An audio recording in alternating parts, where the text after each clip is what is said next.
at least $1.2 trillion from the nation's debt, using some combination of cutting spending and raising taxes. The person at the heart of those negotiations, and some would say the person responsible for the deadlock, is neither a member of Congress nor the holder of any public office. He's a lobbyist and a conservative activist named Grover Norquist, who over the years has gotten virtually every Republican congressman and senator to sign an oath called the Pledge. It's a promise that they will never, under any circumstances, vote to raise taxes on anyone. And so far, Grover Norquist has held them to it, controlling 279 votes, including the Speaker of the House, the Senate Minority Leader, and all 6 Republican members of the Joint Committee on Deficit Reduction. A lot of people think you're the most powerful man in Washington. The tax issue is the most powerful issue in American politics going back to the Tea Party. People say, oh, Grover Norquist has power. No, Grover Norquist and Americans for Tax Reform focus on the tax issue. The tax issue is a powerful issue. Grover Norquist is trying to be modest.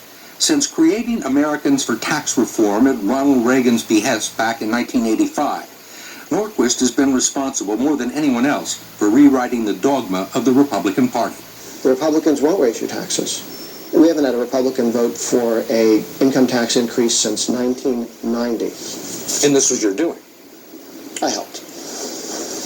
Yeah.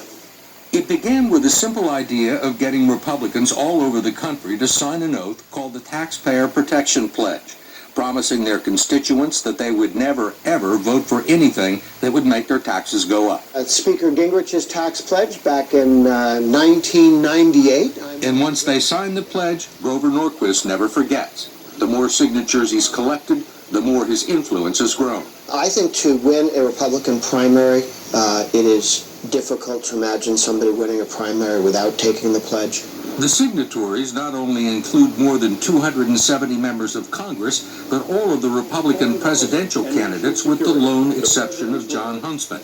Okay, folks, we want to get going? All that leverage has made Norquist's Wednesday breakfast meetings a must-attend event for Republican operatives fortunate enough to get an invitation.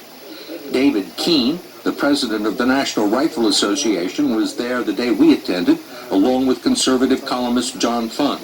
This is the Grand Central Station of the conservative movement. We were told it was the first time cameras have ever been allowed into the weekly off-the-record strategy session. Our approach is going to be to just simply drill away every day. These people from Capitol Hill, House and Senate, think tanks, Tea Party groups, business groups, everybody who wants the government to be smaller and everybody who wants the government to leave them alone.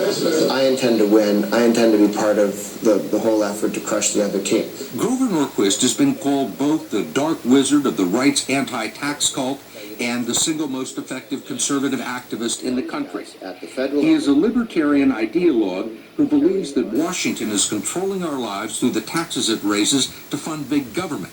And he said that he wants to shrink it to the size where it could be drowned in a bathtub. You want to drown it in the bathtub? No, we want it down to the size to where it would fit in the bathtub. And then it could worry about what we were up to. I mean, you did say that your ultimate ambition was to chop it in half and then shrink it again to where we were at the turn of the century. You're talking about 1900, not 2000. Well, I think 8% of GDP. Yeah, we function in this country with government at 8% of GDP for a long time and quite well. That was before Social Security, it was before Medicare, it was before welfare assistance, unemployment assistance. Is that the federal government you envision? Each of these government programs was set up supposedly, in name, to solve a problem. Okay, do they solve the problem? Could the problem be better solved through individual initiative? I mean, I think we found under welfare that we were doing more harm than good. Do you feel the government has any obligation to the poor or the elderly or the unemployed? Yeah, it should stop stepping on them, kicking them, and making their lives more difficult.